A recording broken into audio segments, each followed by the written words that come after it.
महाराष्ट्रातील अहिल्यानगर जिल्ह्यामधील 19 वर्षीय वेदमूर्ती देवव्रत रेखे यांचं पंतप्रधान नरेंद्र मोदी आणि योगी आदित्यनाथ यांनी अगदी भरभरून कौतुक केलंय। वेदमूर्ती देवव्रत रेखे यांनी काशीमध्ये मागील काही दिवसात एक आध्यात्मिक साधना पूर्ण केली। शुक्ल यजुर्वेदाच्या मध्यनंदिनी शाखेतील 2000 मंत्रांचा समावेश असलेलं दंडक्रम पारायण देवव्रत रेखे यांनी पूर्ण केलं आहे। त्यामुळं सध्या त्यांची मोठी चर्चा सुरू आहे। पंतप्रधान नरेंद्र मोदींनी केलेल्या कौतुकानंतर वेदमूर्ती देवव्रत महेश रेखे देशासह जगभरात चर्चेत आले आहेत। गेल्या अनेक दिवसांपासून वाराणसीच्या म्हणजेच काशीच्या भूमीत 19 वय वर्ष असलेले वेदमूर्ती देवव्रत महेश रेखे यांच्याबद्दल बरीच चर्चा होती।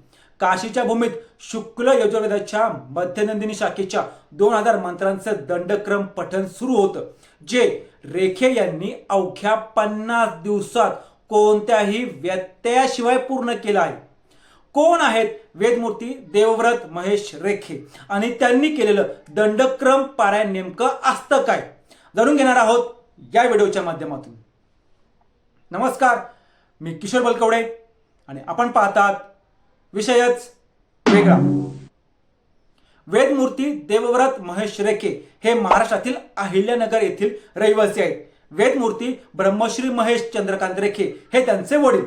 वेदमूर्ती महेश रेखे हे वाराणसीच्या सांगवेद विद्यालयाचे विद्यार्थी आहेत। देवव्रत यांनी जे दंडक्रम पारायण केलं ते आतापर्यंत जगात फक्त 2दा झालं आहे। 200 वर्षांपूर्वी वेदमूर्ती नारायण शास्त्री देव यांनी नाशिकमध्ये दंडक्रम पारायण केलं होतं।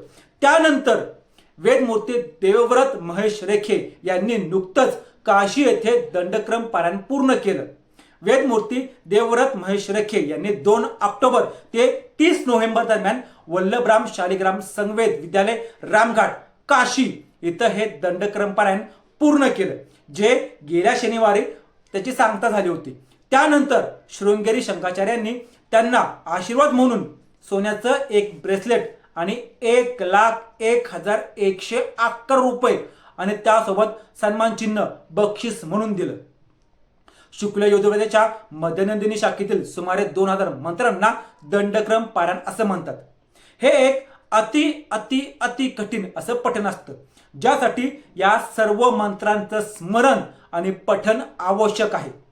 शृंगेरी मठानुसार दंडक्रम हा त्याच्या जटिल स्वर नमुन्यांमुळे आणि कठीण ध्वन्यात्मक परिवर्तनामुळे वैदिक पठणाचा मुकुटरत्न मानलं जातं। दंडक्रम पारायणात श्लोक सरळ एका अद्वितीय शैलीत पठण केले जातात। वेद पठणाचे 8 प्रकार आहेत, त्यापैकी हे पठण सर्वात कठीण मानलं जातं। एका मागून एक श्लोक पूर्ण केल्यानंतर पुढे जाण्यासाठी पहिले आणि दुसरे श्लोक पठण केले जातात।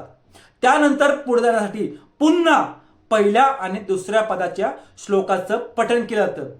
याच क्रमानं 1, 2 आणि 3 पदाचे श्लोक म्हटल्यानंतर चौथा म्हणण्यासाठी पुढे जाण्यासाठी तिसरं, दुसरं आणि मग परत पहिलं असे पदातील श्लोक म्हणत दंडक्रम पारायण पूर्ण केलं जातं।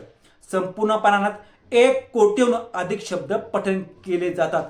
असं अतिशय कठीण असलेलं दंडक्रम पारायण वयाच्या अवघ्या 19व्या वर्षी महाराष्ट्रातील देवव्रत महेश रेखे यांनी पूर्ण केलेलं आहे। असेच रोजच्या रोज नवनवीन व्हिडिओ पाहण्यासाठी आमच्या चॅनलला सबस्क्राईब करून व्हिडिओला लाईक करायला आणि शेअर करायला विसरू नका।